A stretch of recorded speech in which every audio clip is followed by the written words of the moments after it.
Hello everyone, I'm grateful to have you here watching this video unfold. Today the original plan of action was to go to Glasgow to film some architecture if I have time left, as I will be speaking on how I altered my perception and mindset over the past few years, so I would say over the past 3 or so years, and give you ways and an insight rather into changes which I implemented into my life over the past few years, which ultimately helped better my mindset into what it is today. I thought that I would discuss points in my unwritten manual. I shall let you know when it hits the shelves in Waterstones. These changes which I implemented into my life, essentially, hence the title, helped me to rescue my mindset, if you will. The video will focus on sharing how I used to take in information and situations which happened in my life in a more negative and construed way to what they actually were, and how I began to see it from another perspective. Just a pre-warning, you will hear the use of perspective, viewing things in a different light multiple times throughout this video. I will delve into how I prevented myself from staying in a rut. I'm certain that I'm not the only one who shall be watching this, thank you so much for being here as well, who has felt similar points which I will mention in this video. As we speak, I'm currently in Spears Wharf. I did change the background from originally being that, just much more lovely, isn't it? It's situated near Port Dundas, just off the M8. And I had no idea that this peaceful spot was in Glasgow up until recently. So if you are nearby and you're looking for somewhere new to go to, here is a great place to come to. I wouldn't say that I regret anything in this video, as I would rather phrase it as I have learned a lesson for next time. Now, some quotes which I felt were awfully relevant for today's video. One was by Elaine D. Button. The quote states, "If you are not completely embarrassed by who you were 12 months ago, then you have not done enough growth." And in the words of Mark Twain, 20 years from now, you'll be more disappointed by the things that you didn't do rather than the ones that you did do. So sail away from the safe harbour. Explore, dream, discover. In the description, I shall link everyone who I have gained source of inspiration for the video. One video in particular was from Elizabeth Phillips, as she went into things which she would change essentially about her 20s, doing a reflection on that. Now, without further ado, cue the points. One aspect which has been altered over the past few years for me has been to reevaluate who I could foresee in my life and what things I could envision for myself.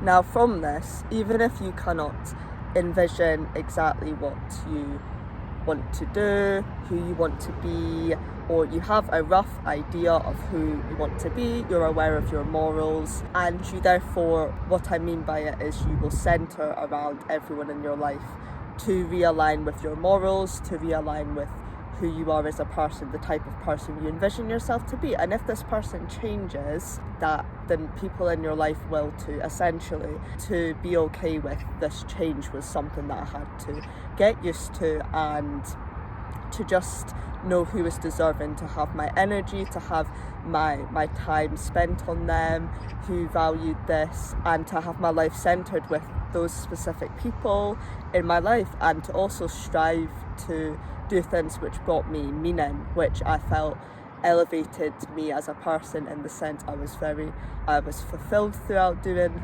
certain activities, going certain places, filming in nature. That's an instance that I'm sure I will never let go of, because it just brings me joy, going out on walks and combining it with lovely scenery. Yes, please. One extract from the infamous Atomic Habits book by James Clear are the 4 laws of behaviour, which are a simple set of rules that we can use in order to create better habits. Number 1 is to make it obvious. Number 2, make it attractive.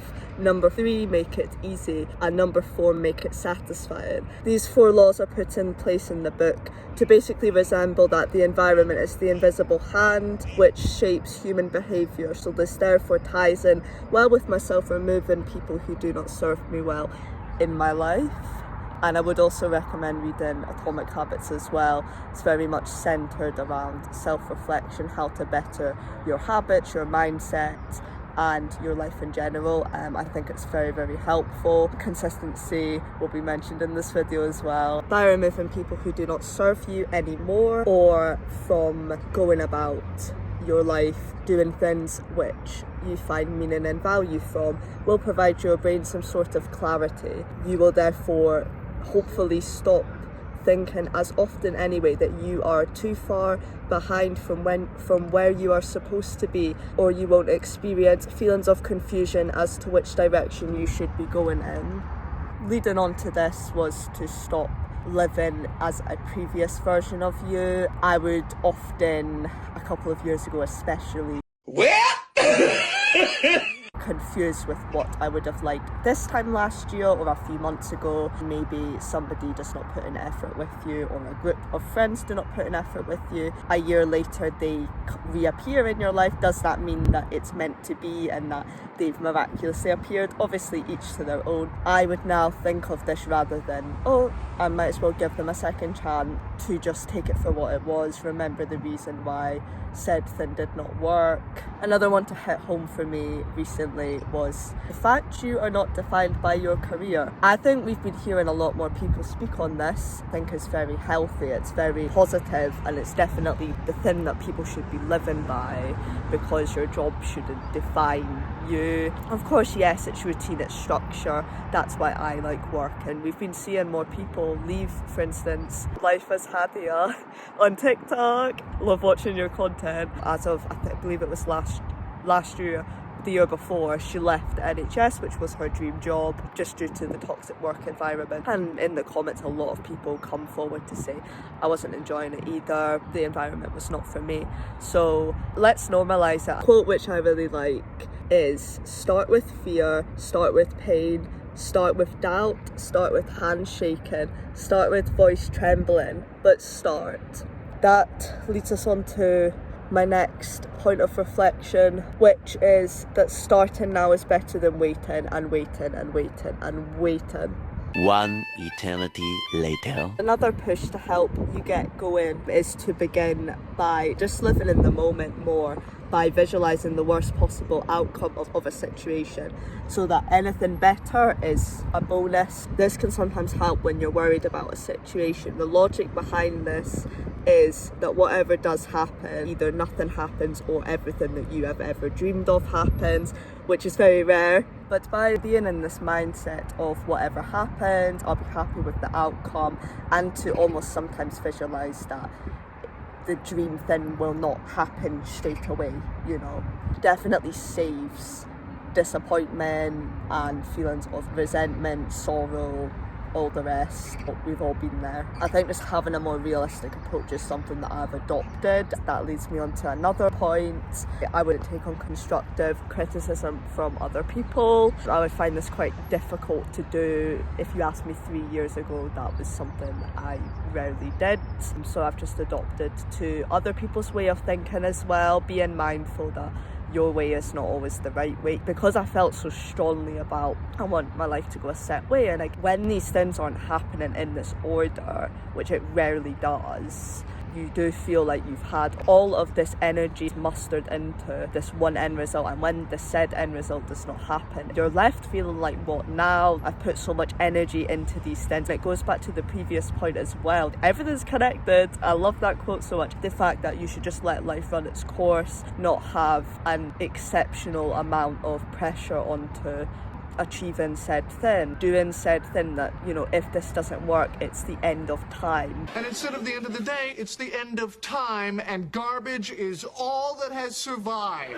Another factor which I have implemented into my life over the past 3 years has been to view life as if you are here for a limited time. Quite literally we are. This also encouraged me to do a lot more things which were out of my depth that I wasn't used to doing, getting out of that comfort zone. This is what I tend to remind myself, that we are here a limited time. I've never looked back and thought, why did I ever go for that thing? And it's okay to feel the fear, like we were saying, you know, before. Start with the fear, start with the trembling hands, the voice shaking. It's the plunge and it's the fear of the unknown. But just remember it, quotes such as to view that we are here for a set time period. I think just reminding myself a few years ago that you should be going out of your comfort zone a bit more, just getting out, doing more things, definitely would have helped me. We move on to the point that healing isn't linear. In the past, I would often not sit on my feelings at all. I would feel as though even if it affected me, it didn't affect me. Bruh. I just didn't give things the time of day because my mindset 2-3 years ago was most definitely, why are you getting caught up in something that's not worth your time? Which I understand moving on, but it's when you're not even processing that something has happened, and then it has a knock-on effect. And you know, therapy might be an end result of doing this, and oh, nothing affects me because I'm such a strong independent woman, which is what I thought. You still need to take in what has affected you and not just brush things off, act as if this has not affected you in some way, because that's completely normal if it has. For instance, if you really wanted to get a job or to meet a particular person or to go to an event, you know, nothing worked, you will feel feelings of being gutted, and that's okay, and it's okay to sit on your emotions for a bit. And this is something that I'm still doing now as well. Do you just want to say, okay, like so-and-so didn't work, like this thing didn't work out, and move past it. But sometimes because you felt such strong emotions in the moment, it will then of course affect you. Let me know if you can relate to this one or anything that is mentioned in this video, and I'd be really keen to keep the open discussion. For some context, I'm going to speak on what a growth and a fixed mindset is, as knowing this will help you to learn more, to intake information better, I believe, with a growth mindset. A fixed mindset is what restricts our ability to learn and take up new challenges within life. This is something that I used to have. Just to provide a bit of context, those with a fixed mindset are more likely to avoid challenges, not put themselves up for new things, and those with a growth mindset, they generally have a higher sense of achievement and they challenge themselves more, and they can foresee their full potential. The Harvard Business named what having a growth mindset actually means. The article had the results that the individuals who believe their talents can be developed through hard work, good strategies, and the input from others are said to have a growth mindset. Very few in the study actually believed that they had this, and they found that when they had the fixed mindset going into the test, and if they didn't do well, then they were not in the headspace in order to attain a growth mindset. This point of growth and fixed mindsets leads me nicely on to progress does take time. Just like developing a growth mindset might take time. Anything takes time. Being consistent takes time. In James's clear book of Atomic Habits, it mentions the 1 minute rule, whereby if you are consistent every day, it's more effective with doing a new habit. You're more likely to stick at it, and it's a better method of learning. People become accustomed to their old habits. So for instance, if you've gotten on the bus for 52 years of your life, but if we just don't change the habits, they're likely to stay with us. That can come from not having the best support system as well. This is why it's so crucial to speak to yourself with love, self-respect, and to have belief in yourself. Something else which I have progressively gotten better at is to understand that not everything will happen at one time, and that things will happen when they are intended to. So expect to take in the pleasure, the excitement, the good, the bad and the ugliest all at once. I would remind myself, I've just reassured myself a few years ago that it will not happen instantly. Just being more aware of this to not be disheartened when things didn't. The final thing which I will be touching on today is the fact that I used to check off things off a to-do list. I would still not feel a sense of fulfillment.